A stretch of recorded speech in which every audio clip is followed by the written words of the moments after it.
பிதா, குமாரன், பரிசுத்த ஆவியானவர் நம்மை ஆசீர்வதித்து காப்பாராக. நம் அனைவரும் கண்கள் மூடி ஜெபம் செய்வோம். திரியேக பராபரனாகிய கர்த்தாவே, தேவனுடைய மேய்ச்சலும் ஆடுகளும் பிள்ளைகளும் ஆகிய நாங்கள் உடைய சன்னதிக்கு முன்பாக பணிந்து ஆராதனை செய்து உடைய திருவசனத்தை கேட்டு படித்து கிருபையும் ஆசீர்வாதத்தையும் அடையும்படி இங்கே கூடி வந்திருக்கிறோம்.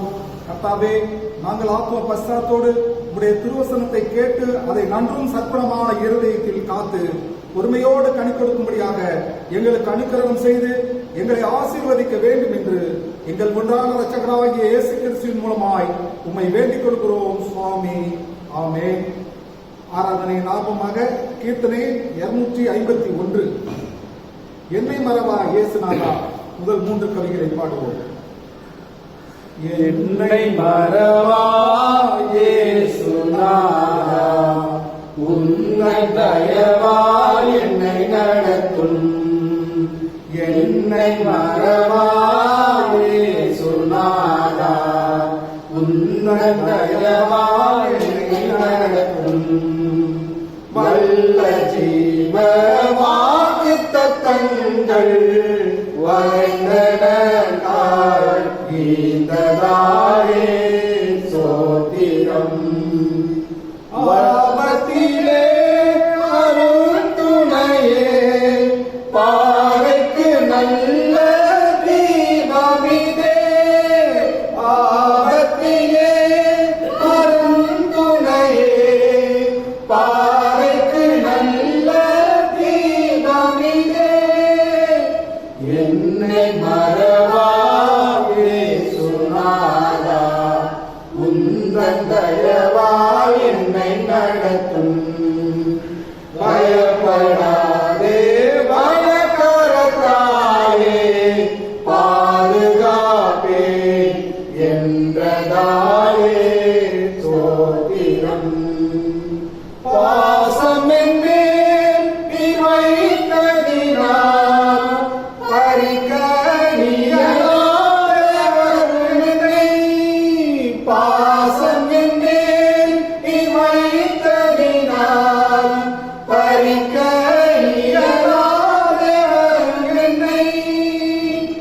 என்னை மறவா இயேசுநாதா, உந்தன் தயவால் என்னை நடத்தும்.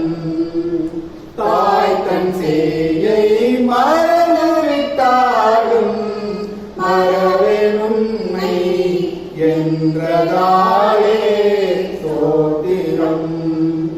வரைந்திரன்றோ உம் உள்ளங்கையில் உன்னதா என்ற புகலிடமே. வரைந்திரன்றோ உம் உள்ளங்கையில் உன்னதா என்ற புகலிடமே. என்னை மறவா இயேசுநாதா, உந்தன் தயவால் என்னை நடத்தும்.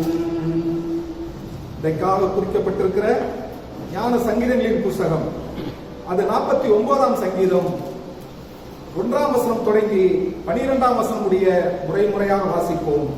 சங்கீதம் 49. ஜனங்களே, நீங்கள் எல்லோரும் இதை கேளுங்கள். பூமியின் குடிகளே, சிறியோரும் பெரியோரும் ஐஸ்வர்யவான்களும் எளியோருமாகிய எல்லோரும் ஏகமாய் செவி கொள்ளுங்கள். என் வாய் ஞானத்தை பேசும், என் இருதயம் உணர்வை தியானிக்கும். என் செவியை பூமி மேல் சாய்த்து என் மறைபொருளை சுரமண்டலத்தின் மேல் வெளிப்படுத்துவேன். என்னை தொடர்புடைய அக்கிரமம் என்னை சூழ்ந்து கொள்ள இங்கு நாட்களில் நான் பயப்பட வேண்டியது என்ன? தங்கள் செல்வத்தை நம்பி தங்கள் திரளான ஐஸ்வர்யத்தினால் பெருமை பாராட்டுகிற ஒருவனாவது தன் சகோதரன் அழிவை காணாமல் நீ என்றைக்கும் உயிரோடு இருக்கும்படி எவ்விதத்தினாலாவது அவனை மீட்டுக் கொள்ளவும் அவன் நிமித்தம் மீட்புப் பொருளை தேவனுக்கு கொடுக்கக்கூடாது. அவர்கள் ஆத்ம மீட்பு மிகவும் அருமையாக இருக்கிறது, அது ஒருபோதும் முடியாது. ஞானிகளும் மறித்து அஞ்ஞானிகளும் நிர்மூலரும் ஏகமாக அழிந்து தங்கள் ஆஸ்தியை வைத்துக் காண்கிறோம். தங்கள் வீடுகள் நித்திய காலமாகவும் தங்கள் வாசஸ்தலங்களை தலைமுறை தலைமுறையாகவும் இருக்கும் என்பது அவர்கள் உள்ளத்தின் அபிப்பிராயம். அவர்கள் தங்கள் நாமங்களை தங்கள் நிலங்களுக்கு தரிக்கிறார்கள். ஆகிலும் கணம் பொருந்தியவனாய் இருக்கிற இந்த மனுஷன் நிலைத்திருப்பதில்லை, அழிந்து போகும் மிருகங்களுக்கு ஒப்பாய் இருக்கிறான் என்பதுவே பிதாவுக்கும் குமாரனுக்கும் பரிசுத்தாவிக்கும் மகிமை உண்டாவதாக. ஆமென்.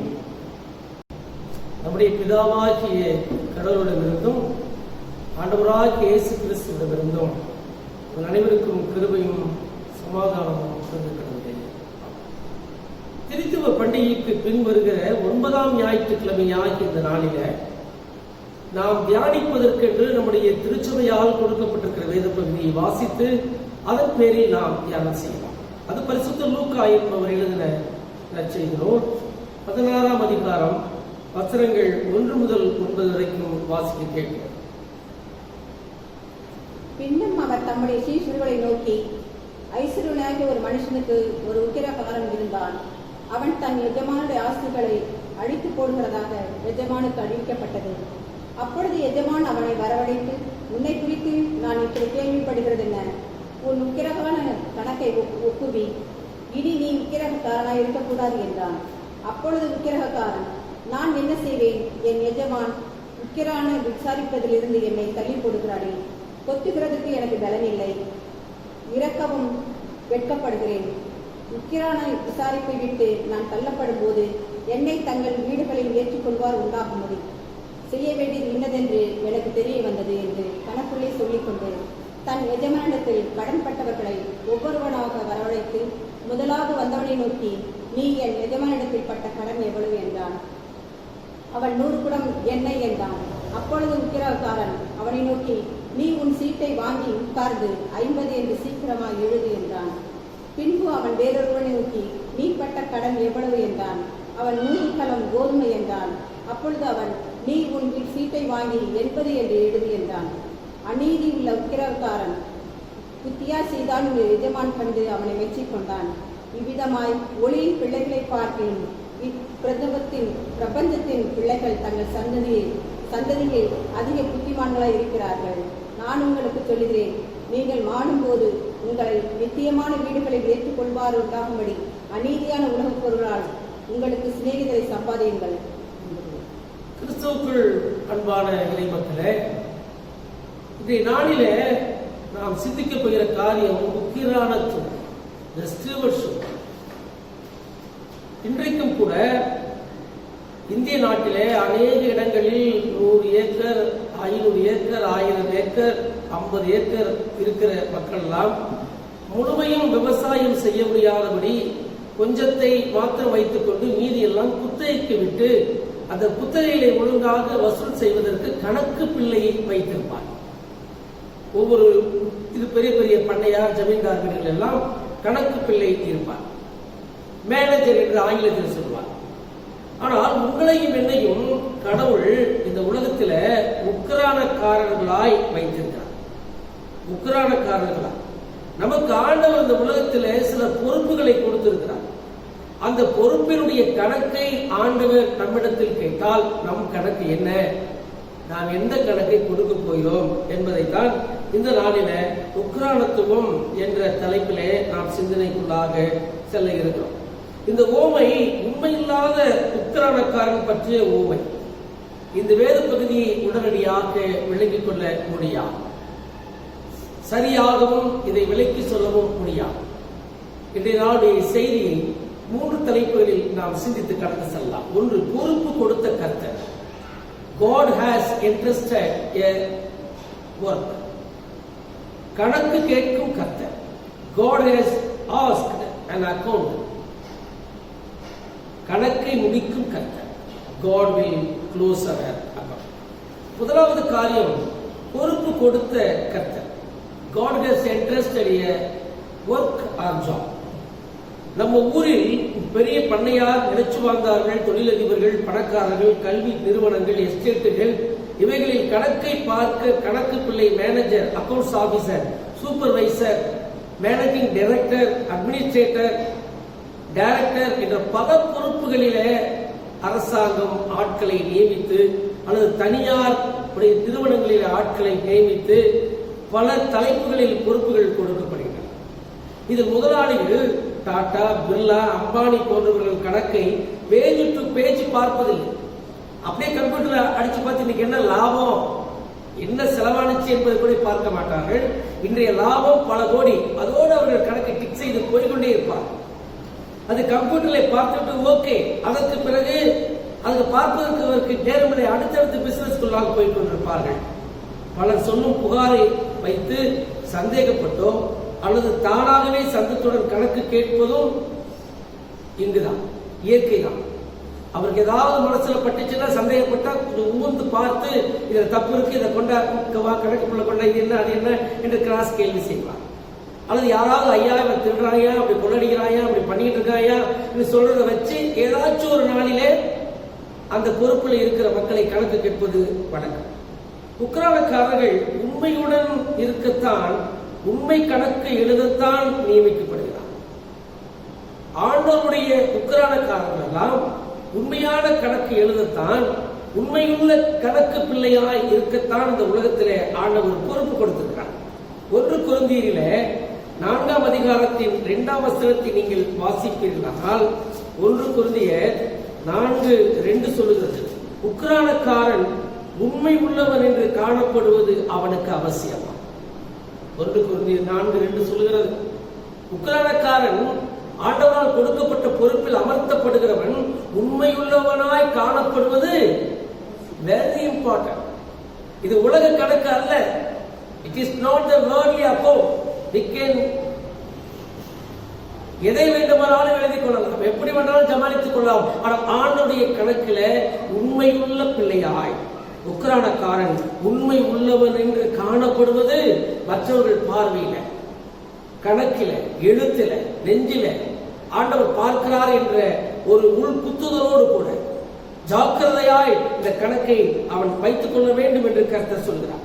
அப்போஸ்தலனாகிய பவுல் சொல்லுகிறார், 1 தீமோத்தேயுவின் புஸ்தகத்திலே, 1 தீமோத்தேயுவின் புஸ்தகம் 1ஆம் அதிகாரத்தின் 11-12 வாசிக்கிறோம். நித்தியானந்த தேவனுடைய மகிமையான சுவிசேஷத்தின்படி எனக்கு ஒப்புவிக்கப்பட்டிருக்கிற ஆரோக்கியமான உபதேசத்திற்கு எதிரடையாய் இருக்கிற மற்றெந்த செய்திக்கும் விரோதமாய் விதிக்கப்பட்டிருக்கிறது. என்னை பலப்படுத்துகிற நம்முடைய கர்த்தராகிய இயேசு கிறிஸ்து என்னை உண்மை உள்ளவன் என்று எண்ணி இந்த ஊழியத்திற்கு ஏற்படுத்தினபடியால், ஊழியத்திற்கு ஏற்படுத்தப்படுகிறவர்கள் எல்லாம் உண்மை உள்ளவர்கள் என்று எண்ணித்தான் ஆண்டவர் ஒவ்வொருவரையும் இந்த உலகத்தில் ஊழியத்திற்கு அமர்த்துகிறார். ஊழியத்துக்கு ஏற்படுத்தினபடியால் ஆண்டவருக்கு நன்றி செலுத்துகிறேன் என்று சொல்லி தீமோத்தேயுவுக்கு அப்போஸ்தலனாகிய பவுல் எழுதுகிற பொழுது இப்படி ஒரு அருமையான வசனத்தை அவர் பதிவு செய்கிறார். மீண்டும் வாசிக்கிறேன். என்னை பலப்படுத்துகிற நம்முடைய கர்த்தராகிய இயேசு கிறிஸ்து என்னை உண்மை உள்ளவன் என்று எண்ணி இந்த ஊழியத்திற்கு ஏற்படுத்தினபடியால் அவரை நான் ஸ்தோத்திரிக்கிறேன், நன்றி ஆண்டவரே என்று சொல்லி I thank Jesus the Lord Savior. இதுக்காக who has given me strength that he considered me faithful, appointing me to his service. எப்படி பாருங்க, மற்ற இடங்களிலெல்லாம் அரசாங்க வேலைக்கு போகும் பொழுது ஒரே ஒரு சர்டிபிகேட் தேவை. போலீஸ் ஸ்டேஷனில் இருந்து இவர் மேல் எந்த குற்றமும் இல்லை, எந்த எஃப்ஐஆரும் பாக்கி இல்லை என்று ஒரு சான்று போலீஸில் கொடுத்தால் அரசாங்க வேலையிலே சேர்ந்து விடலாம். ஆனால் கடவுள் இங்கு உண்மை உள்ளவனாய் இருக்கிறவனை தான் உண்மை உள்ளவன் என்று எண்ணித்தான் என்ன பண்ணுகிறார், வேலையிலே அமர்த்துகிறார். அப்படியானால் இன்றைக்கு உக்ரானத்துவம் தோடு கூட ஊழியம் செய்ய வேண்டும் என்று கர்த்தர் உங்களிடத்திலும் என்னிடத்திலும் அதிகமாக எதிர்பார்க்கிறார். அப்போஸ்தலர் நடவடிக்கையின் புஸ்தகத்தில் 9ஆம் அதிகாரத்தின் 15ஆம் வசனத்தை கூட வாசிக்கிற போது அங்கு வேதம் சொல்லுகிறது, கர்த்தர் நீ போ, அவன் புறஜாதிகளுக்கும் ராஜாக்களுக்கும் இஸ்ரவேல் புத்திரருக்கும் என்னுடைய நாமத்தை அறிவிக்கிறதற்காக நான் தெரிந்து கொண்ட பாத்திரம், கர்த்தர் தெரிந்து கொண்ட பாத்திரமாய் இருக்கிறார்கள் என்று சொல்லி வேதம் சொல்லுகிறதை பார்க்கலாம். அதைத்தான் தீமோத்தேயுவுக்கு 1 தீமோத்தேயுவின் புஸ்தகத்தில் 6ஆம் அதிகாரத்தின் 20ஆம் வசனத்தை வாசித்து பார்க்கலாம். அவன் அப்போஸ்தலனாகிய பவுல் தீமோத்தேயுவை பார்த்து சொல்கிறான், உன்னிடத்தில் ஒப்புவிக்கப்பட்டதை நீ காத்துக்கொள். உண்மையும் உத்தமம் உள்ள ஊழியக்காரனாய் இல்லாவிட்டால், உக்ரானத்துவத்தில் சரியானவனாய் இல்லாவிட்டால், கஷ்டமாகிவிடும். எனவே உன்னிடத்தில் ஆண்டவர் ஒப்புவித்த பொறுப்பை காத்துக்கொள் என்று சொல்லி அப்போஸ்தலனாகிய பவுல் எழுதுகிறார். அதே போல தீத்துவின் புஸ்தகத்தில் 1ஆம் அதிகாரத்தில் 7ஆம் வசனத்தில் கண்காணி, உக்கிரானக்காரன், பிஷப் என்ற அர்த்தம் அப்படின்னு சொல்லலாம். கண்காணி, பிஷப் அல்லது பெரிய ஆசாரியன் அவரை குற்றம் சாட்டப்படாதவனாய் தன் இஷ்டப்படி செய்யாதவனுமாய் இருக்க வேண்டும். அதான் முக்கியமான அவன் இஷ்டத்துக்கு செய்யக்கூடாது. இது கடவுளுடைய சித்தத்துக்கு உகந்ததா ஏற்றதா என்று ஜெபித்து ஒவ்வொரு காரியத்தையும் சபைகளிலே திருச்சபையிலே செய்கிற பொழுதுதான் அந்த காரியம் கடவுளுடைய பார்வையில உக்கிரானத்துவமாய் இந்த ஊழியன் இருக்கிறான் என்று ஆண்டவருடைய அங்கீகாரம் உங்களுக்கும் எனக்கும் கிடைக்கும் என்று சொல்லி நாம் பார்த்து பொறுப்பு கொடுத்த கர்த்தர் எப்படி பொறுப்பை கொடுக்கிறார், எப்படி எண்ணி கொடுக்கிறார், எந்த எதிர்பார்ப்போடு கொடுக்கிறார் என்பதை உணர்ந்து நமக்கு கர்த்தர் கொடுத்திருக்கிற பொறுப்பை நாம் செயல்படுத்த வேண்டிய பிள்ளைகளாக இருக்கிறோம். இரண்டாவது காரியம், கணக்கு கேட்கும் கர்த்தர். God has asked you an account. பொதுவாக இந்தியாவில் இன்கம் டாக்ஸ் டிபார்ட்மெண்ட் இருக்கிறது. ஒவ்வொரு வருஷமும் கணக்கை முடித்து சப்மிட் பண்ண வேண்டும். அதிகமாய் வருமானம் இருந்தால் டாக்ஸ் கட்ட வேண்டும். ஸ்டேட்மெண்ட் ஃபார்ம் 5, ஃபார்ம் 16 கொண்டு போய் இன்கம் டாக்ஸ் ஆபீஸ்ல ஃபைல் பண்ண வேண்டும். கணக்கை ஒப்படைக்க வேண்டும். அந்த கணக்கில் என்ன திருமணம் செய்தாலும் அவர்கள் கண்டுபிடித்து விடுவார். கணக்கை ஒப்புவிக்காவிட்டாலும் கஷ்டம், ஒப்புவிப்பது தில்லுமுள் இருந்தாலும் கஷ்டம்.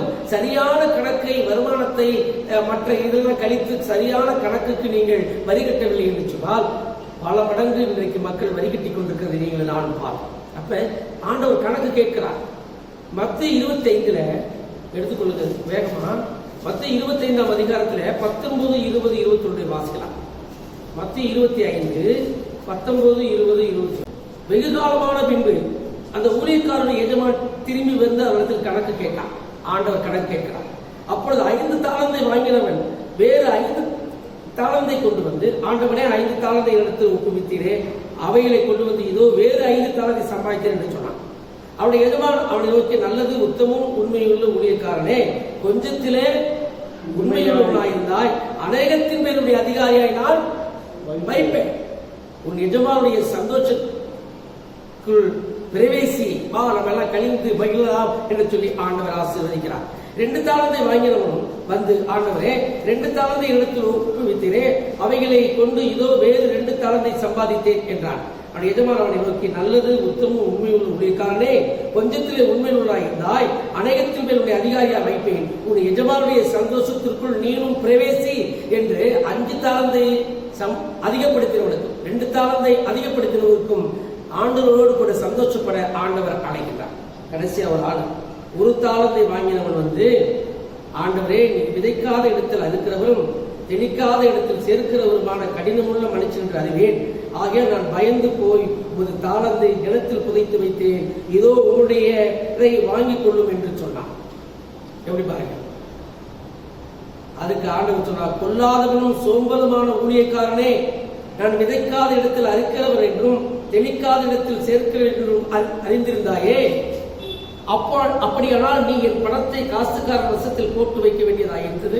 அப்பொழுது நான் வந்து என்னுடைய வட்டியோடு வாங்கிக் கொள்வேனே என்று சொன்னான்.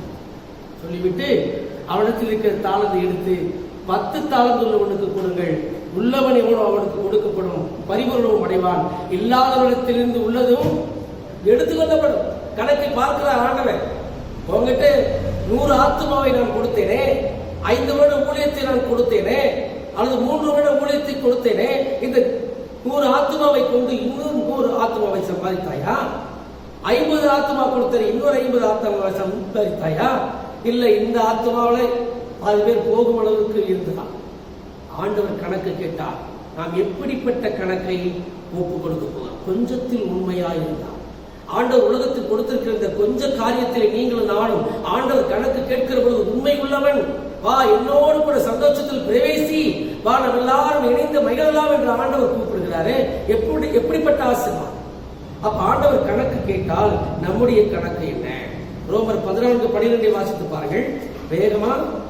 ரோமர் 14:12. நம்மில் ஒவ்வொருவனும் தன்னை குறித்து தேவனுக்கு கணக்கு ஒப்புவிக்க வேண்டும். இதான் வசனம். வேற ஒண்ணுமே இல்லை வசந்தம். நம்மில் ஒவ்வொருவரும் அவனவனை குறித்து தன்னை குறித்து தேவனுக்கு கணக்கு ஒப்பித்தாக வேண்டும். இது கிறிஸ்தவ வாழ்க்கை என்பது மற்றவர்களைப் போல அல்ல. இது கணக்கு கொடுக்கிற வாழ்க்கை அல்லது பொறுப்பை ஏற்றுக்கொள்கிற வாழ்க்கை. அந்த பொறுப்பை உணர்ந்து ஆண்டவர் கணக்கு கேட்கிற பொழுது கணக்கு கொடுக்கிற வாழ்க்கை. அப்படிப்பட்ட வாழ்க்கை நீங்கள் நானும் பெற்றிருக்கிறோம் என்று சொன்னால் நாம் எப்படி இருக்க வேண்டும்? லூக்கா 16:12 சொல்கிறது. லூக்கா 16:2 சொல்கிறது. அதில் ஆண்டவர் ஒரு கேள்வி கேட்கிறார். என்ன கேள்வி தெரியுமா? அதான் சந்தேக கேள்வி. லூக்கா 16:2 அப்பொழுது எஜமான் அவனை வரவழைத்து, உன்னை குறித்து நான் இப்படி கேள்விப்படுகிறது என்ன? ஐயா, இருந்தாலும் சரியில்லையா, இருந்தாலும் மோசமையா, ஒழுங்கா ஜெபம் பண்ணலையா, ஆராதனை நடத்தலைங்கய்யா, வீடு சந்திக்கலையா, இங்க போலையா, துக்கத்துக்கு போலையா, சாவுக்கு போலையா அப்படின்னு சொல்லி வெட்டிச்சு. நீங்க ஒரு மனுஷன் ஒரு ஊழியக்காரனுக்கு விரோதமாய் மனதில் நினைத்தால் கூட ஆண்டவருடைய புத்தகத்திலே பதிவா. அப்பதான் ஆண்டவர் கேட்கிறார், உன்னை குறித்து நான் இப்படி கேள்விப்படுகிறது, உன் உக்ரான கணக்கை ஒப்படி. இனி நீ ஆண்டவர் முடிவுபட்ட கணக்கு கேட்கும்போது சொல்றாரு, இனி நீ உக்ரானக்காரனா இருக்க கூடாது. No more the stewardship, no more, you are no more. அந்த பொறுப்பிலிருந்து உன்னை நான் எடுக்கிறேன். I will assume the charges of stewardship. I will take the charge. எதுனாலும் சொல்லலாம். அப்ப முதலாளியின் ஊழியன் உண்மை இல்லை, பொய்க்கணக்கு எழுதினான். இதுக்கு நீங்களும் நானும் எப்படி இருக்க வேண்டும் என்று சொன்னால், சங்கீதம் 33:13 வாசித்து முடிக்கலாம். சங்கீதம் 33:13 கர்த்தர் வானத்திலிருந்து நோக்கி பார்த்து எல்லா மனுபுத்திரையும். கர்த்தர் சும்மா இல்ல. அங்க என்ன தூங்கிட்டு இருக்காரா? பட்டுமத்தையில இல்ல பஞ்சுமத்தில் தூங்கிட்டு இருக்கா? தலைவாணி வச்சு மனுஷன் வந்து கையை வச்சு நல்லா தூங்குற மாதிரி ஆண்டவர் தூங்கல. ஆண்டவர் என்ன சொல்றார்? கர்த்தர் வானத்திலிருந்து நோக்கி பார்த்து எல்லா மனுபுத்திரையும் காண்கிறார். அடுத்த வசனம், தாம் வாசமாயிருக்கிற ஸ்தானத்தில் இருந்து பூமியின் குடிகள் எல்லோரும் கண்ணோக்கமாய். இந்த பூமியில வாழ்ற ஒவ்வொரு மனுஷனுடைய போக்கையும் வரத்தையும் உட்கார்தலையும் எழுந்திருத்தலையும் அவனுடைய சிந்தனையும் செயல்களையும் பேச்சையும் மூச்சையும் கூட அவன் எழுதுகிற ஒவ்வொரு கணக்கையும் கூட ஆண்டவர் என்ன பண்ணுகிறார்? கண்ணோக்கமாயிருக்கிறார். அடுத்த வசனம், அவர்களுடைய இருதயங்களை எல்லாம் அவர் உருவாக்கி. ஆண்டவர் ஒவ்வொருடைய இருதயங்களை எல்லாம் அவர் உருவாக்கி அவர் செய்கைகளை எல்லாம் ஒவ்வொரு மனிதனுடைய செய்கைகளை எல்லாம் ஆண்டவர் கவனிக்கிறவராயிருக்கிறார். முதலாவது சொல்லுகிறது ஆண்டவர் காண்கிறவராயிருக்கிறார். இரண்டாவது வசனம் சொல்லுகிறது கண்ணோக்கமாயிருக்கிறார். மூன்றாவது சொல்லுகிறது கவனித்திருக்கிறார். அப்ப எந்த விதத்திலும் நம்முடைய கணக்க தப்பு கணக்கா பொய் கணக்கா எழுத முடியாது என்பதை ஆண்டவர் உங்களுக்கும் எனக்கும் அறிவுறுத்துகிறார். எனவே 5 தாளந்தை பெற்றவனை போல 2 தாளந்தை பெற்றவனை போல ஆண்டவர் எந்த நிமிஷம் கணக்கு கேட்டாலும் நம்முடைய கணக்கை ஒப்புவித்து ஆண்டவரிடத்திலே நாம் அப்ளாஸ் வாங்கி அவருடைய சந்தோஷத்தில் நாமும் பிரவேசிக்க ஆண்டவர் உங்களையும் என்னையும் அழைக்கிறார். கடைசியாக 3வது காரியம், கணக்கு முடிக்கும் கர்த்தர். God will close our account. நம்முடைய கணக்கு சரியில்லை என்று சொன்னால் ஆண்டவர் கணக்கை முடித்துள்ளார். கர்த்தர் நீதி உள்ளவர், நீதி உள்ள நியாயாதிபதி, நீதிபரர், நீதி செய்கிற தேவன், கர்த்தர் நியாயம் தீர்க்கிறவர் என்று வேதம் சொல்கிறது. சங்கீதங்களின் புத்தகத்தில் 7ஆம் சங்கீதத்திலே 11ஆம் வசனத்துக்கு வருகிறது சொன்னால், அங்கே தேவன் அதை மறந்தார் என்றும் அவர் தம்முடைய முகத்தை மறைத்து ஒரு காலம் அதை காண மாட்டார் என்றும் தன் இருதயத்திலே சொல்லிக் கொள்கிறான். கர்த்தாவே எழுந்தருளும், தேவனே உம்முடைய கையை உயர்த்தும், ஏழைகளை மறவாதையும், துன்மார்க்கன் தேவனை அசட்டை பண்ணி நீர் கேட்டு விசாரிப்பதில்லை என்று தன் இருதயத்திலே சொல்லிக் கொள்வானே. அதை பார்த்திருக்கிறீரே, உபத்திரவத்தையும் குரோதத்தையும் கவனித்திருக்கிறீரே, நீர் பதிலளிப்பீர். ஏழையானவன் தன்னை ஒப்புவிக்கிறான், திக்கற்ற பிள்ளைகளுக்கு சகாயர் நீரே. துன்மார்க்கனும் பொல்லாதவனுமாய் இருக்கிறவனுடைய புயத்தை முறித்துவிடும், அவனுடைய ஆகாமியம் காணாமல் போக மட்டும் அதை தேடி விசாரியும். கர்த்தர் சதா காலங்களுக்கும் ராஜாவாயிருக்கிறார், புறஜாதியார் அவருடைய தேசத்திலிருந்து அழிந்து போவார். என்ன சொல்றது வேதம் என்று சொன்னார்? துன்மார்க்கன் தேவனை அசட்டை பண்ணி பொய்க்கணக்கு எழுதின அல்லது ஒன்றுமே செய்யாத ஒரு தாளந்தை வாங்கினவனை போல நீர் கேட்டு விசாரிப்பதில்லை. கொடுத்து போயிட்டார் ஆண்டவரே, இனிமே கேட்க மாட்டார்னு யாரும் இருக்க முடியாது. நீ கேட்டு விசாரிப்பதில்லை என்று தன் இருதயத்தில் சொல்லிக் கொள்கிறார். ஒவ்வொருவரும் அப்படித்தான். ஊழியக்காரர்களாகட்டும், சபையார் ஆகட்டும், எல்லாரும் ஆண்டவர் என்றைக்கும் கணக்கு நம்மளை கேட்க மாட்டார், பார்க்க மாட்டார், விசாரிக்க மாட்டார். அவ்வளவுதாங்க நமக்கு கொடுத்ததாங்க என்று சொல்லி இல்ல, உள்ளதையும் எடுக்கப்படும் என்று ஆண்டவர் சொல்றார். நீ கடவுளுக்கு கணக்கை சரியான கணக்கை கொடுக்கவில்லை என்று சொன்னால் உன்னிடத்தில் இருக்கிறதும் விடுங்கப்படும். ஜாக்கிரதையா இருக்கும் என்று ஆண்டவர் சொல்கிறார். அடுத்தது 14ஆம் வசனம் சொல்கிறது சங்கீதத்துல, அதை பார்த்திருக்கிறீரோ, உபத்திரவத்தையும் குரோதத்தையும் கவனித்திருக்கிறீரே, நீ பதிலளிப்பீர் என்று சொல்கிறார். ஆண்டவர் பதிலளிக்கிறது சும்மாரானது இல்லை, ஆண்டவர் பதிலளிக்கிறவராயிருக்கிறார். அல்லது பாவியின் மேல் சினம் கொள்ளும் தேவன். மனம் திரும்பாவிட்டால் பட்டயத்தை கருக்காக்குவார், அவர் தம் வில்லை நாணேற்றுவார், மரணாயுதங்களை ஆயத்தம் செய்வார், அம்புகளை அக்கினி அம்புகளாக்குவார், குழி வெட்டி அதிலே தானே விழுந்து விடுவார் என்று சொல்லி நாம் பார்க்கிறோம். அப்படியானால் இன்றைக்கு நீங்களும் நானும் எப்படி இருக்க வேண்டும்? சற்று யோசித்து பாருங்கள். கணக்கு ஆண்டவர் முடித்து விடுவார், நம்முடைய கணக்கு சரியா இல்லை என்று சொன்னார். ரோம 3ஆம் அதிகாரத்திலே 10ஆம் வசனத்திலே வாசிப்போமே, நீ வாசிக்க வேண்டாம். அது என்ன சொல்லப்பட்டிருக்கிறது? நீதிமான் ஒருவனும் இல்லை, இந்த உலகத்தில் நீதிமான் ஒருவனும் இல்லை, தேவனை தேடுகிறவன் இல்லை, நன்மை செய்கிறவன் இல்லை, நாவுகளால் வஞ்சனை செய்கிறார்கள், உதட்டின் கீழ் பாம்பின் விஷம் இருக்கிறது, வாயில் சபிப்பு கசப்பு நிறைந்திருக்கிறது, சமாதான எண்ணம் இல்லை, தெய்வ பயம் இல்லை என்று சொல்லி மனிதன் யோசித்துக் கொண்டிருக்கிறானே. அப்படிப்பட்டவனுக்கு தீர்ப்பு உண்டு. என்ன தீர்ப்பு? ஆண்டவர் கணக்கை முடித்து விடுவார். தேவனுக்கு பயப்படவில்லை என்று சொன்னால் கணக்கு முடிக்கப்படும். சங்கீதங்களின் புஸ்தகத்திலே 116ஆம் சங்கீதத்தின் 11ஆம் வசனத்தை எடுத்து வாசித்து பாருங்கள். 116ஆம் சங்கீதத்தின் 11ஆம் வசனம் என்ன சொல்லுகிறது என்று சொன்னால், எந்த மனுஷனும் பொய்யன் என்று என் மனக்கலக்கத்திலே சொன்னேன். எல்லா மனுஷனும் பொய்யன் சங்கீதக்காரர் சொல்றான். எரேமியா தீர்க்கதரிசி சொல்கிறார் 7ஆம் அதிகாரத்தின் 8 முதல், பொய் வார்த்தைகளை நம்புகிறீர்கள், பொய்யான வார்த்தையை நம்புகிறீர்கள், நீங்கள் திருடி பொய்யானையிட்டு வாழ்கிறீர்கள், பின் இந்த ஆலயத்தில் வந்து விடுதலை பெற விரும்புகிறீர்கள், விடுதலை கிடைக்குமா? ஆண்டவர் கேட்கிறார். உன் செயல்களை நான் கண்டேன், உனக்கு தீர்ப்பு உண்டு என்று ஆண்டவர் சொல்றார். எரேமியா 7:8 முதல் 11 வரை, பொய் வார்த்தைகளை நம்புகிற உலகம் இது, திருடி பொய்யானையிட்டு வாழ்கிற உலகம் இது, பின் மீண்டும் ஆலயத்திற்குள் பிரவேசித்து நான் அதிலிருந்து விடுதலை பெற்றுக் கொள்ளலாம் என்று நான் விரும்பினால் ஆண்டவர் விடுதலையை கொடுப்பாரா? அத்தோடு கணக்கை முடித்து விடலாம். மல்கியாவிலே 3ஆம் அதிகாரத்தின் 5ஆம் வசனத்தை கூட எடுத்து வாசித்து பார்ப்பீர்கள் என்று சொன்னால், மல்கியா தீர்க்கதரிசியின் புத்தகம், கடைசி புத்தகம், அதிலே வேதம் என்ன சொல்கிறது என்று சொன்னால், மல்கியா 3:5, நான் நியாய தீர்ப்பு செய்யும்படி உங்களிடத்தில் வந்து, நியாய தீர்ப்பு, நல்லது எது கெட்டது எது, தப்பு எது சரி எது, உண்மை எது பொய் எது, நல்ல கணக்கா கள்ள கணக்கா, எல்லாவற்றையும் ஆண்டவர் பார்த்த ஆண்டவர் சொல்றார், நான் தீர்ப்பு செய்வேன். மல்கியா 3:5, நான் தீர்ப்பு செய்வேன். அது மாத்திரமல்ல, இன்றைக்கு நீங்கள் நானும் எச்சரிப்போடு கூட வாழ வேண்டிய பிள்ளைகளாயிருக்கிறோம். பிரசங்கியிலே ஒரே வசனத்தை வாசித்து நாம் முடிக்கலாம். பிரசங்கியின் புத்தகம் 5ஆம் அதிகாரத்தில், பிரசங்கி 5 13ஆம் வசனத்தையும் இது 17ஆம் வசனத்தை வாசிக்கலாம். பிரசங்கி 5 13 வசனம், 13ஆம் வசனம், 17ஆம் வசனம். நெடுங்களையா சராவாசிக்க, சூரியனுக்கு கீழே நான் கண்ட வேறொரு கொடிய தீங்கும் உண்டு, அதாவது ஐஸ்வர்யமானது அதை உடையவர்களுக்கே கேடு உண்டாக்கும்படி சேகரித்து வைக்கப்படுகிறது. யார்கிட்ட ரொம்ப அதிக சொத்து இருக்கோ, சொத்து சேர்க்க சேர்க்க என்ன ஆகுமா?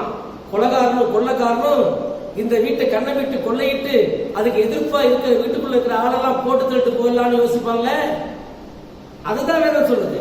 சூரியனுக்கு கீழே நான் கண்ட வேறொரு கொடிய தீங்கு உண்டு, அதாவது ஐஸ்வர்யமானது அதை உடையவர்களுக்கே கேடுண்டாகும்படி சேகரித்து வைக்கப்படும். நீ பொய்க்கணக்கு எழுதி அல்லது பொய்யாய் காரியங்களை செய்து இந்த உலகத்தில் நீ சொத்துக்களை சேர்த்து வைத்தால் யாரோ ஒருவன் உன்னை கொன்று போட்டு அந்த சொத்துக்களை அபகரித்து போவானால் நீ சொத்து சேர்த்த கணக்கு என்ன ஆனது? கர்த்தர் கணக்கை முடிக்கிறார். அதே 17ஆம் வசனத்தை பாருங்க. அவன் தன் நாட்களில் எல்லாம் இருளிலே புசித்து மிகவும் சலித்து நோயும் துன்பமும் அடைகிறான். நல்லா சம்பாதிச்சவெல்லாம் கூடுதான் குடிக்கிறான். சக்கரை வியாதி, கேன்சர், அப்புறம் பிளட் கேன்சர், இன்னும் என்னென்னமோ சொல்றாங்க. எல்லா நோயும் வந்துடும். அவன் தன் நாட்களில் எல்லாம் இருளிலே புசிக்கிறான், மிகவும் சலித்து போகிறான். எந்திரிக்கிறதுக்கு ஒரு சலிப்பு, உட்காரத்துக்கு ஒரு சலிப்பு, நோயும் துன்பமும் அடைகிறான். இதுதான் உலக வாழ்க்கை. ஆண்டவர் கொடுக்கிற கணக்கு இதுதான். நாம் அப்படித்தான் எடுத்துக்கொள்ள வேண்டும். இதெல்லாம் ஆண்டவர் கொடுக்கிற கணக்கு, முடிக்கிற கணக்கு. அப்படியே மனுஷன் என்ன ஆயிடுறான்? செத்து போயிடறான். நேற்றுக்கு பேசின சகோதரி இன்றைக்கு இல்லை, இன்றைக்கு இல்லை. ஹார்ட் அட்டாக், சித்தப்பா கொண்டு இல்ல. என்ன காரணம்? கொலஸ்ட்ரால் அதிகமாகிவிட்டது. கொலஸ்ட்ரால் கண்ட்ரோல் பண்ண முடியல. உலக வாழ்க்கையில வேதம் சொல்லுகிறது, உன் சொத்து உன் பணம் உனக்கு கேடு உண்டாக்குறபடி சேர்க்கப்படுகின்றது. எனவே நீங்கள் நானும் பொறுப்பை உணர்ந்து செயல்படுவோம். கணக்கை சரியாய் ஆண்டவரிடத்தில் கொடுப்போம். ஆசீர்வாதத்தை பெற்றுக் கொள்வோம். சாபத்திலிருந்து விடுதலையா. கடைசியா ஒரே செய்தி சொல்லுங்க. யாருங்க அவரு? ஆபிரகாமின் குமாரன். இந்த வீட்டுக்கு ரட்சிப்பு வந்தது என்று சொல்லி ஆண்டவர் ஆசீர்வதித்தாரே. எப்பொழுது? சகையின் வீட்டை அவன் சொத்தை எல்லாம் தூக்கி ரோட்ல போட்ட பிறகுதான் அவனுக்கு இந்த ஆசீர்வாதம். நாளத்தனையா திருப்பி கொடுக்கிறான். அப்புறம் ஏழைகிட்ட வாங்கினதெல்லாம் எல்லாத்தையும் அள்ளி கொடுக்கிறான். அப்போதான் ஆண்டவர் சொல்றான், இந்த வீட்டுக்கு ரட்சிப்பு வந்தது, இவனும் ஆபிரகாமுடைய குமாரனா இருக்கிறானே என்று சொல்லி அவன் கணக்கை ஆண்டவர் பார்த்தார். ஆண்டவர் பார்த்து சரி பண்றதுக்குள்ள அவனே எழுப்பிட்ட கணக்கெல்லாம் நல்ல கணக்கா எழுதித்தா, கள்ள கணக்கெல்லாம் தூக்கி போட்டான். நம்முடைய வாழ்க்கையிலே நாமும் எப்பொழுதுமே ஆண்டவருக்கு பிரியமான பிள்ளையாய் வாழ்வோம். கர்த்தர் அப்படிப்பட்ட பொறுப்பை கொடுத்த பொறுப்புக்கு பாத்திரமாய் இருப்போம். கணக்கை சரியாய் வைப்போம். கணக்கை ஆண்டவர் முடிக்காதபடி நம்மை ஆசீர்வாதம் கொடுக்கிறபடி வாழ்வோம். கர்த்தர் உலகையும் ஆசீர்வதித்து ஆண்டு காப்பாராக. ஆண்டவர் நோக்கி நாம் ஜெபம் செய்வோம். நேற்று நின்றும் என்று மாறாத எங்கள் அன்பிலிருந்து கடவுளே, உம்முடைய பிள்ளைகளாகி எங்களை மீண்டுமாய் ஆண்டவரே உம்மை ஆராதிப்பதற்கு எங்கள் கொடுத்த இந்த வாய்ப்புக்காக உமக்கு நாங்கள் நன்றி கூறுகிறோம். தகப்பனே, கொரோனாவின் தாக்கத்தினால் உலகமெங்கும் மக்களெல்லாம் பாதிக்கப்பட்டு பதபதித்து போய் காணப்படுகிறார்கள். ஒவ்வொரு நாளும் ஆண்டவரே நாங்கள் கேள்விப்படுகிற செய்திகள் மனக்கலக்கத்தை கொடுக்கிறது, பயத்தை கொடுக்கிறது. சாவு எங்களுக்கு வந்துவிடுமோ, மரணம் எங்களை தாக்கிவிடுமோ என்று சொல்லி உலகத்தில் வாழ்கிற ஒவ்வொருடைய மனதிலும் அப்படிப்பட்ட பயம் தாக்கி இருக்கிறது. நான் பார்க்கிறேன். கலங்காதே, திகையாதே, நான் உன் தேவன் என்று சொன்ன என் ஆண்டவன். அப்பா, பயத்தில, கலக்கத்தில, விரக்தியில காணப்படுகிற பிள்ளைகளை எல்லாம் கண்ணோக்கி பார்த்து ஆண்டவரே பிள்ளைகளை ஆறுதல் படுத்த வேண்டும் என்று நாங்கள் வேண்டிக் கொள்கிறோம். அமெரிக்க தேசத்திற்காக, ஆண்டவரே பிரேசிலுக்காக, ரஷ்யாவிற்காக நாம் ஜெபிக்கிறோம். மற்ற உலக நாடுகளுக்காக கூட நாம் ஜெபிக்கிறோம். குறிப்பாக எங்கள் இந்திய தேசத்திற்காகவும், ஆண்டவரே மகாராஷ்டிரா மாநிலத்திற்காக, டெல்லிக்காக நாம் ஜெபிக்கிறோம் தகப்பனே. மற்றும் சென்னைக்காக, எங்கள் தமிழ்நாட்டிற்காக நாங்கள் ஜெபிக்கிறோம். சென்னை, திருச்சி, மற்ற மாவட்டங்களிலெல்லாம் ஒவ்வொரு நாளும் எண்ணிக்கை அதிகரித்துக் கொண்டிருக்கிறதை பார்க்கிறோம். சாவு எண்ணிக்கையும் அதிகப்படுகிறதை பார்க்கிறோம். தொடர்ந்து ஆண்டவரே நீரே இந்திய தேசத்தினுடைய பாவங்களை மன்னித்து ஆண்டவரே தயவாய் பிள்ளைகள் ஒவ்வொருடைய ஜெபத்தையும் கண்ணீரையும் ஏற்றுக்கொண்டு இந்த கொரோனாவிலிருந்து விடுதலை தரும்படியா, இந்த கொரோனாவிற்கு ஒரு ஆண்டவரை தடுப்பூசியும் மருந்தும் கண்டுபிடிக்க முயற்சி செய்து கொண்டிருக்கிற ஆண்டவரை மருத்துவர்கள், ஆராய்ச்சியாளர்களை என் தேவன் உங்களுடைய ஞானத்தினால் நிரப்பி விரைவிலே கண்டுபிடித்து ஆண்டவர் உலக மக்களை காப்பாற்ற என் தேவனுடைய கிருபை பரத்திலிருந்து இறங்கி வர வேண்டும் என்று நாங்கள் வேண்டிக் கொள்கிறோம். அப்படி நீ செய்ய போயிருக்க நன்றி செலுத்துகிறோம். தொடர்ந்து ஆண்டவரே எங்கள் திருச்சபைக்காக, திருச்சபையுடைய பேராயர் அவர்கள் குடும்பத்திற்காக நான் ஜெபிக்கிறோம். அவர்களையும் தேவனுடைய சிட்டைகளுக்குள் ஆக வைத்து நீ காத்துக் கொள்வீரா. ஆலோசனை சங்கத்திற்காகவும், குருமார்களுக்காகவும், மற்ற ஊழியக்காரர்களுக்காகவும், எல்லா குருசேகர மக்களுக்காகவும், இந்த திருவரம்பூர் குருசேகரத்திற்காகவும், காவிரி நகர், பாரத் நகர், தேவராய நகர், திருவரம்பூர் எல்லா இடங்களில் இருக்க எங்கள் மக்களுக்காக ஜெபிக்கிறோம். எல்லோரையும் ஆசீர்வதியும். வயதானவர்கள் கலங்காதபடி தேவன் பார்த்துக் கொள்வீராக, காத்துக் கொள்வீராக. நீரே உடைய செட்டைகளுக்குள்ளாக பிள்ளைகளை வைத்து நீர் பாதுகாத்துக் கொள். தொடர்ந்து இறைவா விரைவிலே இந்த தடைகள் நீங்கி ஆலயத்துக்குள் பிரவேசிக்கவும் ஆராதனையில் பங்கு பெறவும் உடைய நாமத்துக்கு மகிமையாய் ஆண்டவரே நாங்கள் ஆராதனையை நடத்த உதவி செய்கிறார். நீரே எங்களுக்கு வழியும் வாழ்வும் சத்தியமும் ஜீவனமாய் இருக்க வேண்டும் என்று வேண்டிக் கொள்கிறோம். நீரை பொறுப்படுத்திக் கொள்ளும் இடைவெளி நடக்கும். இயேசு நாமத்திலே கேட்கும் ஜீவனுடைய நல்ல பிதாவே. நாம் எல்லோரும் சேர்ந்து கர்த்தருடைய ஜெபத்தை செய்வோம். பரமனதிற்கே கேட்கிறாவே. நாமம் பரிசுத்தமாக, ராஜ்யம் வருவதாக, உசித்த பரமத்தில் செய்வதாக, உங்கள் ஆகாரங்கள் இருந்தாலும் நாங்கள் தீமையிலிருந்து ரட்சித்துள்ளோம். ராஜ்யமும் வல்லமையும் மகிமையும் என்னிடத்திலே சுவாமி. ஆமென். நாம் ஆண்டவருடைய ஆசீர்வாதத்தை பெற்றுக் கொள்வோம். கர்த்தரானவர் உங்களோடு இருப்பார்.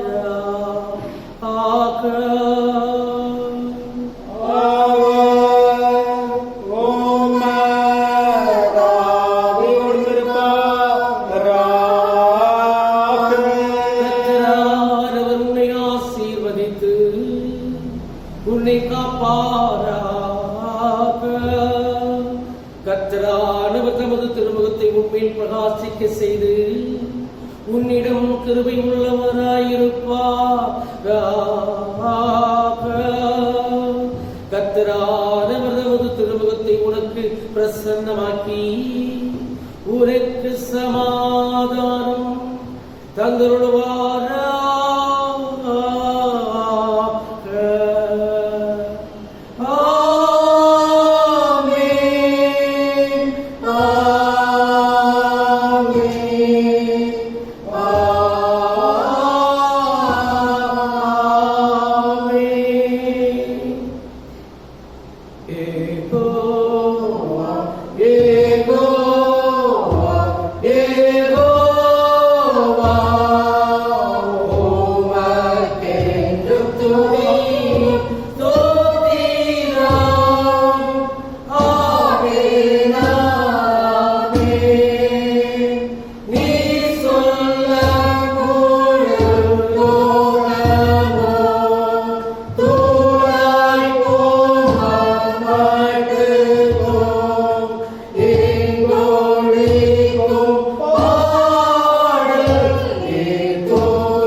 உங்கள் எல்லாருக்கும் ஸ்தோத்திரம்.